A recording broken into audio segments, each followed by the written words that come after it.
La crème des caristes franciliens s'est donné rendez-vous ce matin à Saint-Ouen-l'Aumône. Et pour cause, un concours à l'initiative du centre de formation Procariste a opposé 40 participants. Au programme, une série d'épreuves alliant adresse et rapidité d'exécution, le tout sur un parcours sinueux. Si le maniement de certaines machines peut paraître anodin, le nombre d'accidents est alarmant. En 2008, plus de 8000 accidents ont été déplorés, dont 492 entraînant une incapacité permanente et 12 décès. Nous, on essaie vraiment de les sensibiliser sur la sécurité, sur la pratique du chariot, bien sûr, en faisant très attention à ce qui se passe autour d'eux, parce qu'ils ont souvent des piétons autour d'eux, et ça, malheureusement, ce sont les personnes qui sont le plus touchées. Les caristes doivent ici dompter leur mécanique. Ils avancent à pas feutrés sous le regard d'un jury d'experts. Si l'an dernier, l'accent était mis sur l'embauche, le concours Procariste prend cette année une dimension sociale. Pour cela, le centre de formation a choisi l'association sergissoise Le Maillon. Cette association, déjà, parce qu'ils font aussi de l'insertion.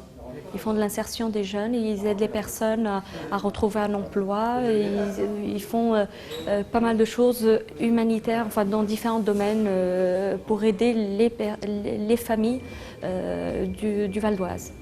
Minutie, finesse et dextérité, le charisme devient un art qui s'inscrit dans la durée.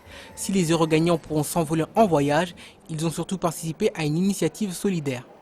L'intégralité des bénéfices de ce concours est reversée à l'association Le Maillon de Cergy. Procariste se propose de nous aider pour notre jardin, parce que nous avons aussi un jardin d'insertion où il y a 3 salariés en insertion qui travaillent dedans, pour alimenter justement notre épicerie sociale en légumes frais. Développer la culture d'un jardin d'insertion de 3200 m² afin de créer des emplois à temps partiel et proposer des légumes frais aux familles dans le besoin, tels sont les objectifs de l'association.